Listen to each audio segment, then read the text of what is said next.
All right, welcome to another episode of the Summit Podcast, ladies and gentlemen. I'm on today with Clayton Graba from New Jersey, and it's good to be talking from another person on the East Coast. I spend a lot of time in my coaching business and endeavors getting made fun of for the Maine accent with we're wicked smart up here, but it's fine. Clayton said, "Did you recognize this?" I said, "No, I just thought I was talking to somebody normal." So yeah, Clayton's got a cool business, and it's called Kaeru, and I'm going to let him tell you about it. But first off, Clayton, welcome to the Summit Podcast, man. Hey, Bob, I really appreciate you having me here. Sharing, I love talking about not necessarily what I do, but I love talking about how you can really just how communication is such an important part of your business and how communication can help solve so many problems before they even start.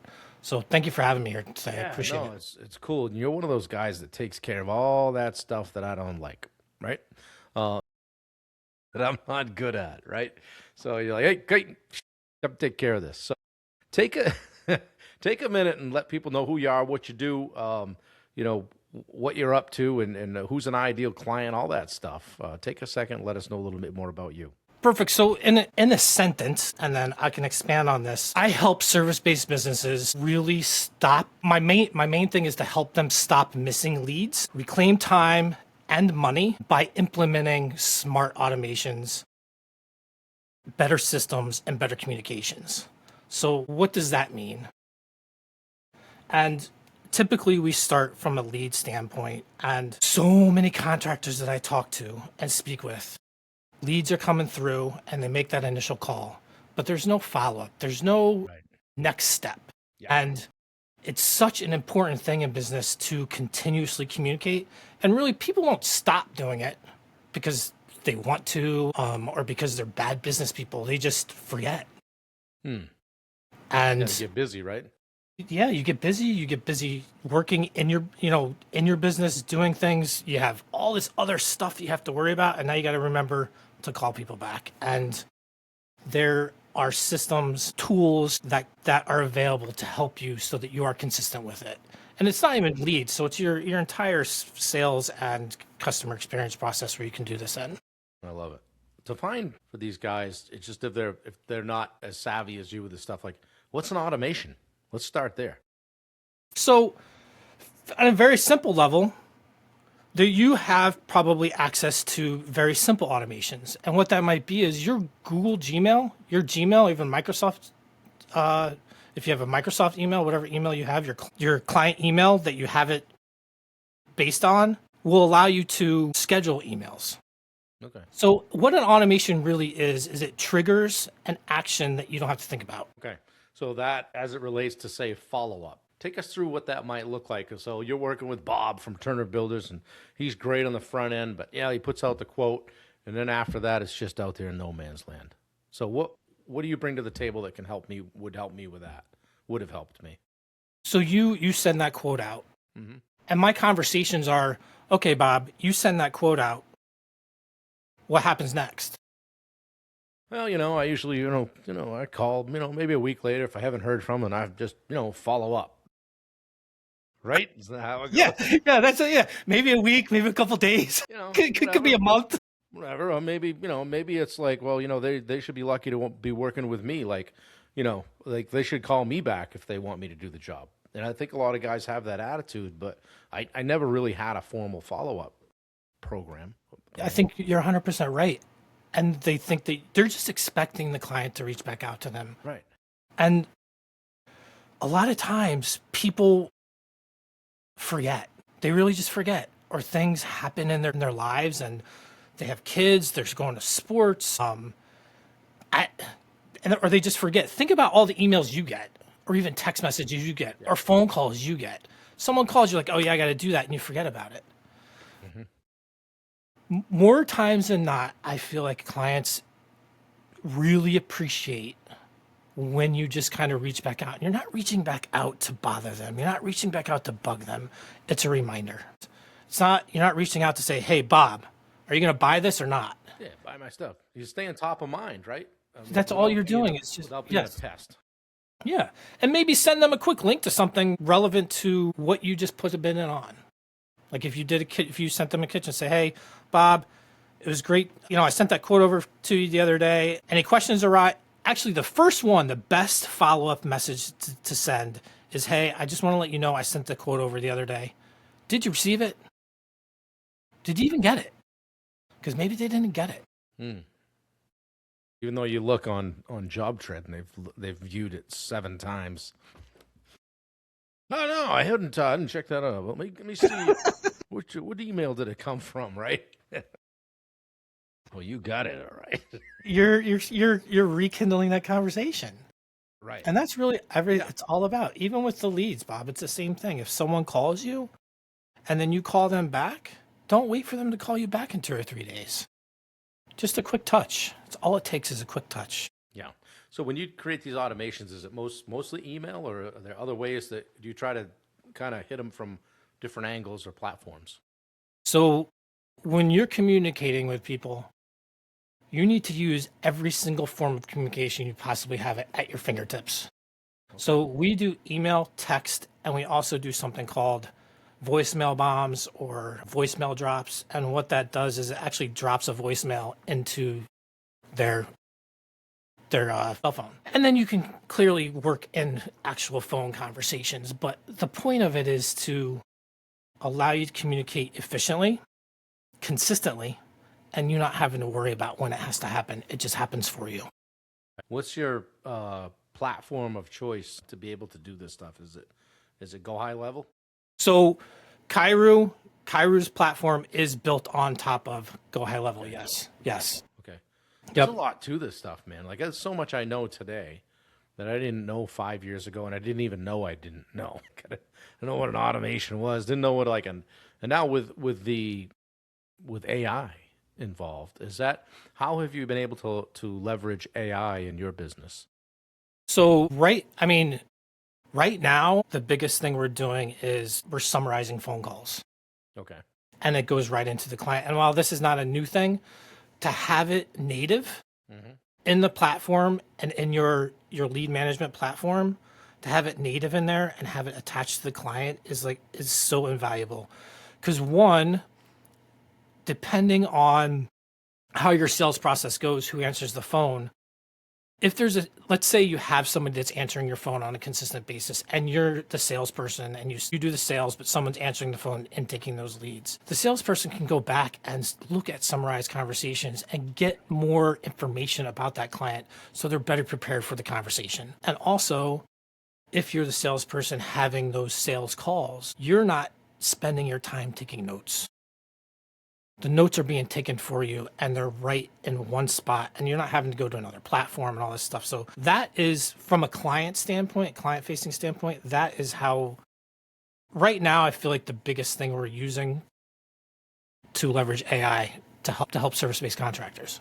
Who needs you on their team, right? I mean, you've got to have a specific person, an avatar, if you will, or ideal client that you'd be looking to help. And if somebody's watching this is like, hey, if this, and this is happening, or you're doing this or not doing that, you need to talk to Clay. So if you can't answer the question of how many leads did I get this year, you need to have a conversation with somebody. Your lead count and your conversion rate from that lead count can provide you so much information in your company to make really amazing marketing decisions. I've had numerous people call me and ask me about marketing and what they think they should put money into. And that's the first question I asked them. I said, I can't answer that question because I don't even know what's working for you. Nor do you. You don't know because you're not tracking it. And that's another level of this communication and this lead management system, is tracking everything that's coming into your company, because without data, you can't make informed decisions. And you're tracking all of that with automations, right? I mean, it's not like, hey, we got 4 leads this week and we convert this. It's all automatic. All automated. Yeah. As soon as a lead comes in, all those numbers and all that stuff is calculated and pushed out to you.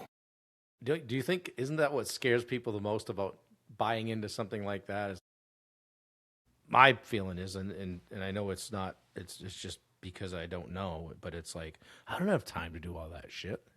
But what you're saying is that once you say install these automations, you're done. Then now you've got some data you can actually review.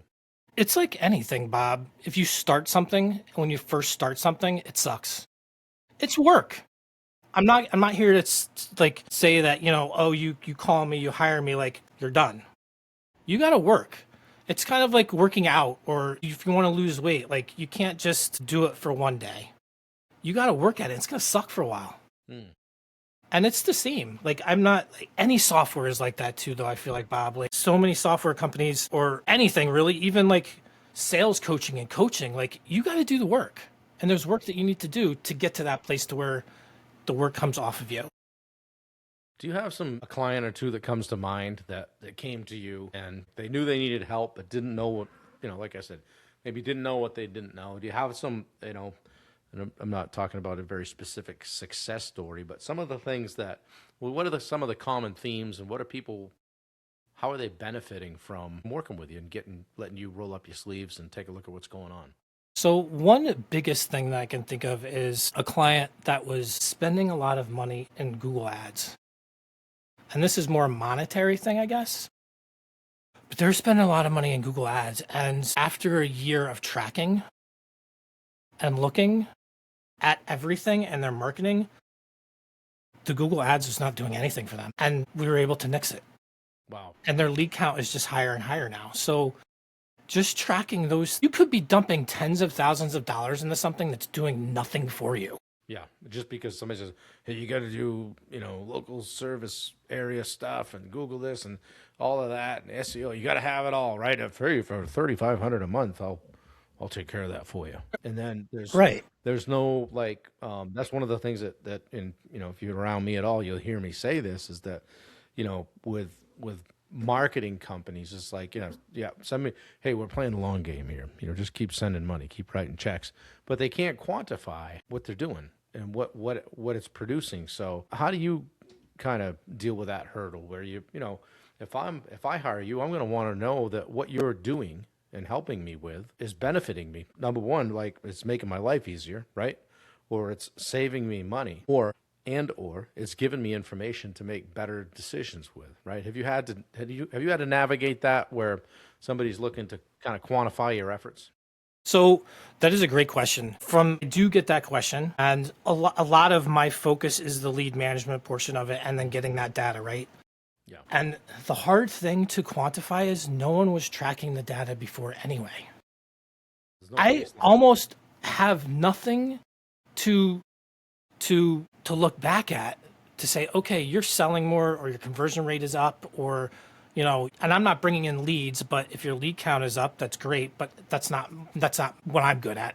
I'm not good at getting the phone ring. I'm good at helping you convert after that phone rings. Gotcha.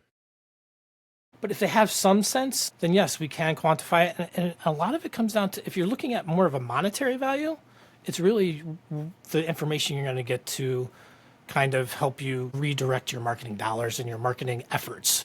Okay. Is what you're going to get. And you're going to know where those leads are coming in and which leads are converting best from what marketing channel, because you're getting that data. Does that make sense? Am I rambling here, Bob? Nope, absolutely makes sense. And I think it'll make sense to people listening too. Is cool business where you're basically helping people out. I'm sure you're protecting some of their marketing dollars, ad spend, all that kind of stuff by getting them to channel it in the right direction. How did you get into this business? Question. I myself was a pond contractor. So I had a business installing and maintaining koi ponds and fountains and all that stuff. Mm-hmm. Years ago, I was working my face off. In 2012, 13, I lost my father. And at that point, I was like, and I saw his life and how he got to a point in his life, Bob, where he could do whatever he wanted. And he was older, but I needed to get time from my family back because I was not spending any time. I was working 7 days a week. Yeah. And I needed to figure out how. And then can't remember exactly how this whole automation thing fell into my lap, but I met somebody, we talked, and I did it in my business. I started taking it and implementing all this stuff in my business. And then I had other pond contractors ask for it. Isn't that always the way, right? Yeah, Hey, and how'd you do that? Show me. my goal was I didn't want to have to stay home and make money. I wanted to travel. I did not want to have to be here at my home to make money. So I eventually built my pond business up to the point where I could sell it. So I sold it. And here I am, 50 years old, starting another company like a crazy person. There you go. Yeah, well, sometimes it takes a while to figure it out. I feel the same way, making that transition from contracting to coaching and podcasting and speaking and all the things. And you kind of get to that point in life where you're like, well, you start to hear some footsteps. After 50, you're like, okay, well, I mean, I've lived longer than I'm going to live, right? And so now what I'm doing, how I'm doing it, and what it's leaving for impact starts to become more important, does it not? Yeah. And it's impact, Bob. And for me, it's time. And I know a lot of business owners, they not that they struggle with time, but there are so many ways that you can protect your time to be able to do the things you want to do and spend time with your families, and to be able to automate a lot of things that you're doing consistently over and over and over again manually. There's no reason to do it when a tool can do it for you. Yeah, it's an exciting time to be in business or even alive, right? With the technology that's coming out. We haven't, I'm used Chat GPT for a lot of stuff, and I know I'm just like barely scratching the surface. I'm over here. Watch this, I'm one of those guys. Look how cool I am. Look at how cool I am. Look at the image I just created. I'm like, anybody that knows anything about it would probably laugh at me, but I'm having a blast over here doing things, and it helps me like you said, summarize some of my if I have an hour-long coaching call, it'll help me with the AI is going to help me with the summary from this podcast, right? And keywords and hashtags and all that stuff. And I think about if I had to come up with that stuff on my own, and it's been a very short time that we've been living this dream, so to speak, with AI. I remember going out to visit my daughter in Dallas, and this wasn't but 3 years ago. I think it was about 3 years ago. I said, hey, have you seen this Chat GPT thing, this AI? She's like, no. And at the time, she worked for a very successful digital media agency, right? And she didn't know about ChatGPT. And I was thinking, well, dear old dad, I was feeling pretty good, right? So I went back 3 months later. They already had a button on their software that for chat. They went from not knowing anything about it within like 3 months. She goes, Dad, that stuff you're talking about? We literally have a button now on our software that we create content and stuff with people for what you were talking about. I'm like, isn't that something? Like it happened pretty quickly, didn't it?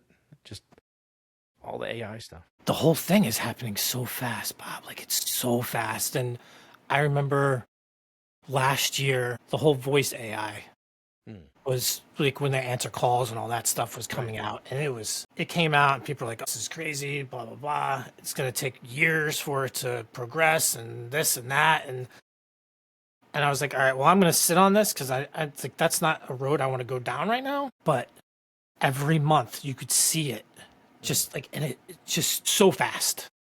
And you almost can't keep up with it. You almost can't keep up with it. Right. Yeah, it's amazing that we still don't know what we don't even know, and it's just a fun time to be going through it. Yeah. Yep. Well, talk to me about life as a on kind of the other side, right? You're not building the ponds, you're not doing that business, but you're doing something that helps people in that business. And there's kind of this some parallels there with you and I that I see. I used to do the contract, and now I help contractors. You used to do the pond stuff. Now you're helping pond guys. Is it just pond people, or are you helping? If someone had any business that gets leads and needs to follow up, could you help just about anybody? So, I could help any business, I guess, to a certain extent, but I really am focused and want to help service-based contractors. Service-based contractors. Service-based contractors. So plumbers, electricians, help deck guys, GCs, pond guys, landscapers. And the reason why is because I was in that field myself. And I feel like sometimes you feel trapped. You know, you feel alone. You feel like you're spinning your wheels and you can't get somewhere. Well, there is a way to get out of it. And it's not just putting software in place or talking to Clay at Kaeru, but there's also things like coaching, Bob. Like there are people out there that want to be on your team. And I feel like it can be a lonely place. Being a contractor can be a very lonely place. A lot of long nights at the kitchen table figuring out, who's getting paid tomorrow sometimes. Right. Or when are you getting paid? Last, I'll tell you. Maybe not. Maybe not. Maybe not even at all. Yeah. And I think that's like the biggest, what I love seeing is when people implement the lead management system initially, like I said, it's work. And sometimes it's frustrating, but that's why we're here, is to help you navigate it and do that. But to see that when they actually have that aha moment of like, holy crap, now I can see this. This makes sense. It's helping me so much. And I actually have time to do whatever I want to do. Yeah. And I can go do it. That's right. And my communications are being handled and my reporting is being handled. And that for me is awesome to see somebody say, hey, Clay, I'm on vacation and my leads are being taken care of. Mm-hmm. Like that is what gives me the fuel to do what I do. Yeah. And guys, if you've ever calculated your cost per lead, right? Or your CAC, your customer acquisition cost, if you're starting to get familiar with these terms and you're able to put a price to what it costs you to get the phone to ring, you will understand very quickly how important it is, how important what Clay does is, okay? Because you've probably heard the expression burning leads, right? And they come in, nobody calls them, this came in a week ago, we're probably going to give this guy a call. It could be a $500,000 job. You don't know, right? So if you're not getting to these people early, because what is it? They give you about 30 seconds to call them back or they're on to the next person, right? Right? If you're not getting to them early, but even better, more than that, not following up, right? And you just push a quote out there and now it's on like Hope Island, as they say, right? And we don't really know. Do you have the job? Are you getting the job? Are they thinking about it? Do they need more information? Like, what's the status? And one of the things that we have said in our group, I've heard Steve Rosenberg say this a number of times, is people buy between the 5th and 12th touch, okay? So if you're putting a quote out, maybe checking in once, like you're not even getting a seat at the table, statistically speaking. And so it sounds like what you're doing is helping people get to that 5th to 12th touch in a way that's not annoying. Correct. But in a manner that it needs to be done. It needs to be done as part of the game. We're not playing here, right? We're not just showing up and playing around. I mean, you're spending money on marketing, spending money on advertising. You're getting your leads somewhere. Like when you get one, it should be carried like an egg, right? And you're paying for it. Like you paid for that person to call you. No matter how you think they just miraculously appeared, somehow you paid for that person to call. Yeah. Whether it was a truck wrap or, your shirt, something. Yeah, hat, shirt, ads in some way. So, well, cool. What's if what would you say to somebody that was thinking about giving you a call? Give me a call. Yeah. Just call me. Let's have a conversation. Yeah. I am not. Look, this is something that you need to want to have. I am not going to try and sell it to you. We're going to talk about it. Yeah. I'm not going to push you to buy it because if you're not ready for it, you're wasting your time. Sounds like it sells itself anyway. Well, it's a lot, but it's a lot to take on, but the reward to it is freeing. Yeah. And go ahead. No, go ahead, Bob. We do a lot in our daily sales accelerator, and we talk a lot about objections. So it makes me wonder what's a typical objection that you get if it's, let's say you're on a discovery call or a sales call, and you're trying to figure out if you can help them or whether they need help and all that. And let's say it turns out they do need help. And we don't always sell everything to everybody. What's a common objection you'll get from people looking at bringing on your service? I don't have time, which is the entire point of doing it. To do it, right? Yeah. I don't have time. Yeah. Yes. Yeah, Yep. that's interesting. Yeah, that's we talk a lot about that, how to handle that. But it's interesting that the person that here's this thing that could give them their time back, but they don't have time to just so the irony, right? Yeah. Yep. Well, cool. How long have you been doing it? You said. I mean, maybe you said that and I missed it. Full time, Bob. I am in my. This is going into my third full year full time. Okay. Is it just you, or do you have a team? It's myself and two other people right now. Cool. Yep. All right. Yep. Yeah. Well, that's great. It's fun to watch people bring this stuff on, get their time back, all that jazz. So, what's your family life like, and how does this business affect you with the family? I'm all over the place.